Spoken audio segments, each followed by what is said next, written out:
Assalamualaikum warahmatullahi wabarakatuh. Selamat pagi anak-anak Budini semuanya.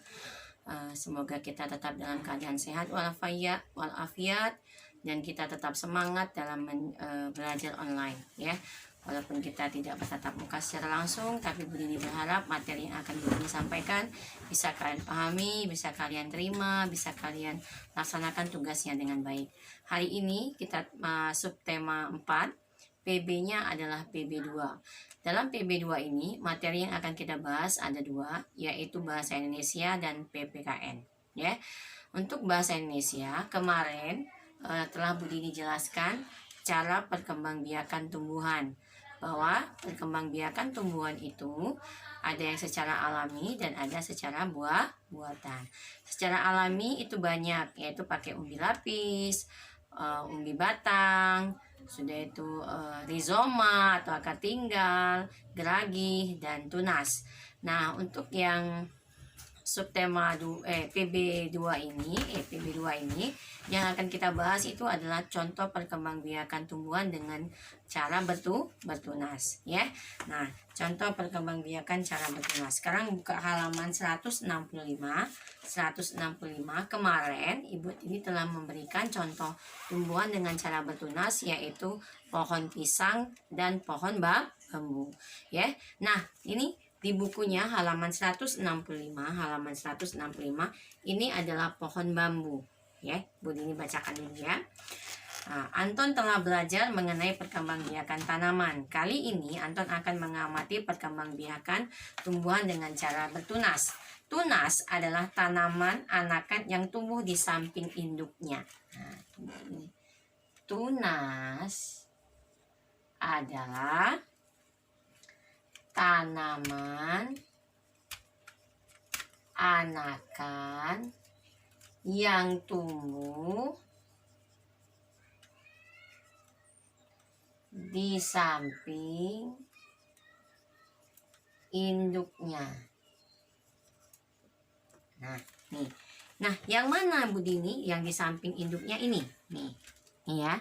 Ini yang kecil ini, anak-anak ya. Nah, ini yang namanya di samping induknya ya. Jadi tanaman anakan yang tumbuh di samping induknya. Nah, ini namanya tunas. Jadi dia yang bertunas. Yang tunas kecil inilah, yang anakan yang inilah yang akan berkembang biak terus akhirnya menjadi bambu yang dewasa ya. Nah,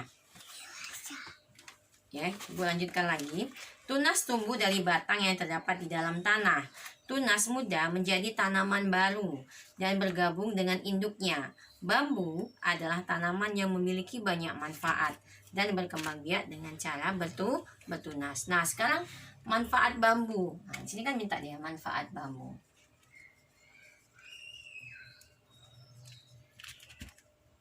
Yang pertama bisa untuk membuat rakit. Untuk membuat jembatan. 3 untuk tiang bendera, boleh ya nak ya, tiang bendera. Nah ya, jadi manfaat bambu untuk rakit. Rakit itu apa Bu? Perahu yang zaman dulu nak, yang rakit, yang bambunya dianyam jadi satu, akhirnya nanti agak lebar ya. Itu jadi perahu zaman dulu dirakit, jadi menyeberangnya pakai rakit ya. Kalau pengen lihat boleh nanti cari di Google, mana sih rakit itu gambarnya Budini, kata Budini rakit. Nah ya. Nah, sekarang jembatan. Nah, dulu karena kita nggak ada di desa-desa kan susah tuh, mau cari semen, mau cari batu bata, mau cari pasir, kan susah tuh. Jadi akhirnya zaman dulu kalau buat jembatan itu pakai bambu. Nah, sama dianyam, bambu satu dengan bambu yang lain dikebet, dianyam, jadi buat jembatan ya. Nah, untuk tiang bendera, pernah kan lihat orang buat tiang bendera ya? Tiangnya itu dari bambu. Oke, ada pernah ya? Kalau kita lagi 17 Agustus pasti ada tuh tiang-tiang di mana-mana ya, ada jualnya bambu. Nah, atau anak laki-laki ya. Anak laki-laki biasanya bambu itu dibuatnya untuk mengambil layangan, kata orang ya. kalau layangan lagi Lego tuh, nah ngambil layangan ya. Jadi banyak manfaat bambu. Itu batang bambunya. Nah bambu itu, bambu yang muda ada yang bisa dikasih dibuat sayur. Nah bisa sayur bambu. Boleh tanya sama mamanya atau sama neneknya. Itu ada nggak, Nek, apa tanaman apa tuh sayuran yang dari bambu? Ada yang bambu muda itu biasanya dibuat dari untuk dimakan ya.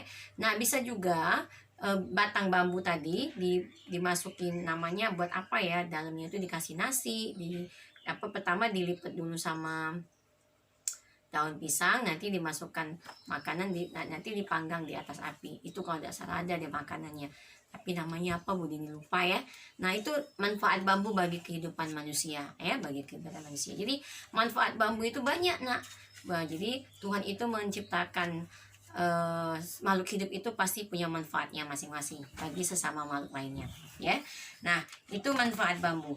Nah makanya itu di sini buka halaman 166, buka lagi ya, halaman 166.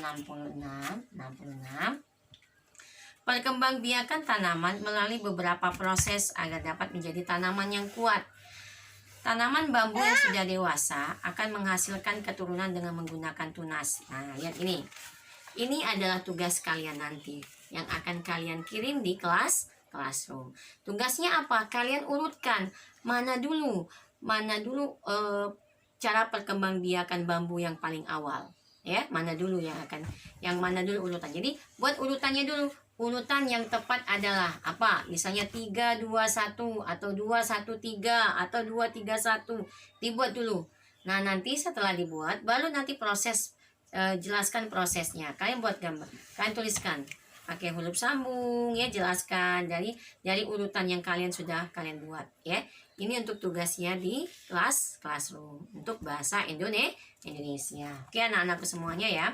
Nah tadi itu adalah tugas untuk di classroom. Nah ada juga contoh perkembangbiakan tumbuhan itu selain dengan cara bertunas, ada lagi yang dengan secara alami, yaitu dengan biji ya, dengan biji.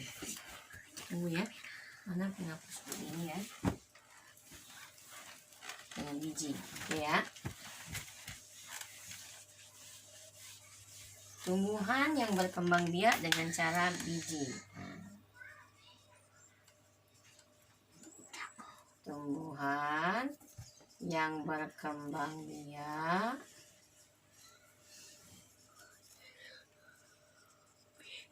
dengan biji. Contohnya adalah semangka. Semangka pakai biji. Mangga,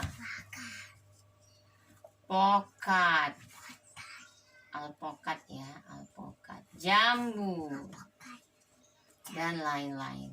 Nah ini menggunakan biji. Jadi bijinya itu ditanam, nanti ditumbuhi. Rambutan boleh, rambutan dengan biji ya, itu boleh ditanam. Jagung juga dengan biji. Oke anak-anakku semuanya ya, jagung dengan biji. Nah di buku ini adalah pohon semangka. Nah semangka ini berkembang biak dengan cara biji. Kenapa? Karena di dalam semangka ada bijinya ya, makanya dia berkembang biak dengan biji. Jadi tumbuhan yang berkembang biak dengan biji itu adalah di dalam tumbuhan itu ada bijinya. Nah, kayak contohnya salak. Salak itu dengan biji, ada bijinya kan? Rambutan. Ya, rambutan itu dengan biji kan? Iya. Nah, ya, itu adalah contoh perkembangbiakan dengan menggunakan biji, ya. Oke. Nah, sekarang kita buka lagi halaman selanjutnya, enggrang. Nah, kita hanya pernah lihat permainan enggrang ya, pernah lihat permainan enggrang anak-anakku semuanya ya. Nah bawa permainan, oke, enggrang tadi ya, halaman 168, permainan enggrang. Nah permainan enggrang ini nanti akan dibahas oleh Pak Ardi, karena itu ada hubungannya dengan olahraga, permainan tradisional enggrang. Nah yang akan kita bahas di sini adalah enggrang itu permainan yang membutuhkan kerjasama ya, membutuhkan kerjasama. Kenapa Bu Dini bilang kerjasama? Karena kita kalau tidak saling bekerja sama antara kaki yang satu dengan kaki yang lain. Ini enggrang. kalau kita tidak bisa bekerja sama dengan kaki yang satu, misalnya kita pengen mendahulukan ini, nggak bisa. Makanya enggrang ini adalah contoh permainan tradisional yang kerjasama. Satu lagi contoh permainan kita yang kerjasama itu adalah apa ya? Yang zaman ini dulu. Apa kata orang tuh nak? Main apa ya? Lupa Bu Dini deh. Nanti aja ya Bu Dini. Ya, permainan enggrang. Nah, permainan enggrang ini dibutuhkan melatih keberanian dan keseimbangan. Jadi, enggrang ini dibutuhkan untuk kerjasama ya, kerjasama. Nah, ada apa namanya kerjasama? Iya, kerjasama itu sangat bermanfaat bagi setiap makhluk hidup. Kenapa? Karena manusia itu adalah makhluk sosial. Ya, makhluk sosial adalah makhluk yang tidak bisa hidup sendiri. Ya, jadi kenapa manusia itu harus bekerja sama dengan makhluk yang lainnya? Karena manusia itu adalah makhluk sosial. Ya, makhluk sosial. Makhluk sosial adalah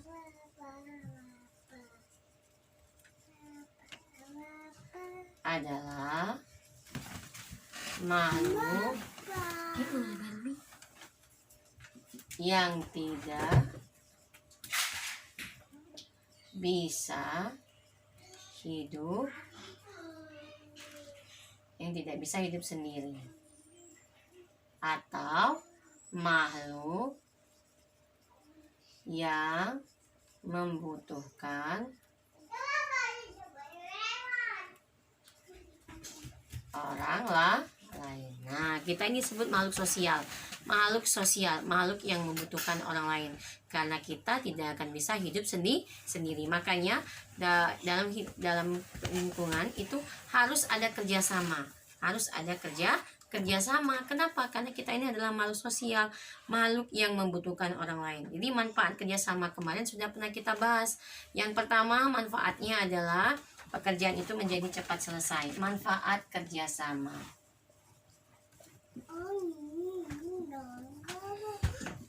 Satu, pekerjaan cepat selesai. Yang kedua, pekerjaan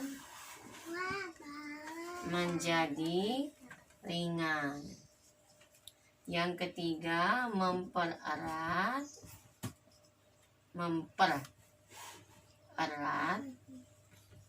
rasa persatuan. Ya, jadi pekerjaan cepat selesai, pekerjaan menjadi ringan, dan mempererat rasa persatuan. Ya, jadi kerjasama itu sangat dibutuhkan dalam kehidupan kita sehari-hari. Kalian butuh mama, butuh papa, butuh kakak, butuh nenek, butuh kakek, ya, butuh teman. Kalian kan nggak mungkin main sendiri, pasti nggak enak main sendiri, ya. Pasti kita pengennya main sama teman.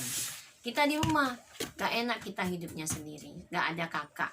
Apalagi kakaknya misalnya lagi pergi, kita main sendiri pasti nggak enak. Makanya kita butuh orang lain. Dalam keluarga pun kita butuh orang lain. Nggak ada mama, misalnya mamanya pergi, kita mau makan, nggak enak makan sama mama ya. Pasti gitu ya. Jadi kita ini adalah makhluk sosial, anak-anak semuanya ya, makhluk yang membutuhkan pertolongan orang lain. Makanya hidup itu harus saling menghargai, saling menyayangi, dan bekerja sama sesuai dengan sila kedua, yaitu Pancasila, yaitu kemanusiaan yang adil dan beradab. Jadi tumbuhkan rasa kerjasama, tumbuhkan rasa menghargai, tumbuhkan rasa menyayangi antara sesama manusia. Karena manusia adalah makhluk sosial, makhluk yang membutuhkan pertolongan orang lain. Oke, nah itu adalah mengapa kita butuhnya kerjasama. Nah, kerjasama. Jadi nanti akan kalian tugas PKN-nya. Tugas PKN-nya itu di halaman 172.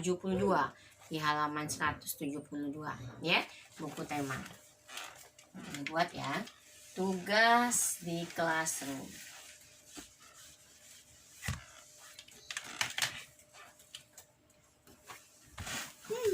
Tugas di classroom 1 Bahasa Indonesia.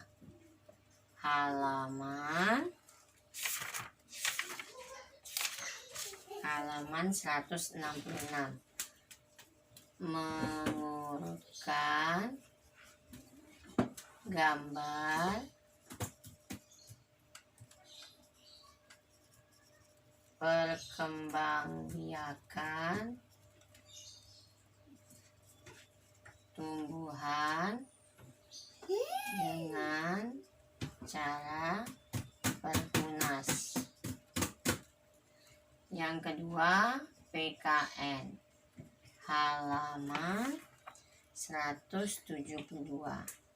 Menjawab pertanyaan.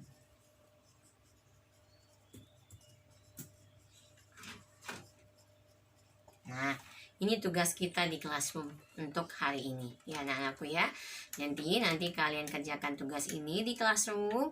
Nanti kalian kirim di Classroom, kalian foto, kalian kirim tugasnya di Classroom. Oke anak-anakku semua. Jadi tugasnya ini. Itu aja yang ingin Bu Dini sampaikan. Semoga materi yang akan materi yang telah Bu Dini sampaikan tadi bisa kalian ngerti, pahami. Dan jangan lupa kalau misalnya belum mengerti, belum dipahami, boleh diulang kembali video dari Bu Dini di YouTube Bu Dini. Jangan lupa kalian like, kalian share, dan kalian subscribe ya nak ya videonya Bu Dini, supaya Bu Dini tambah bersemangat lagi untuk mengajari anak-anak semuanya. Karena kalian pada like, pada seneng sama videonya Bu Dini. Kalau kalian seneng, kalian suka, Bu Dini juga semangat buat videonya terus untuk anak-anak semua ya. Ya itu aja yang ingin Bu Dini sampaikan. Ibu akhiri dengan wassalamualaikum warahmatullahi wabarakatuh.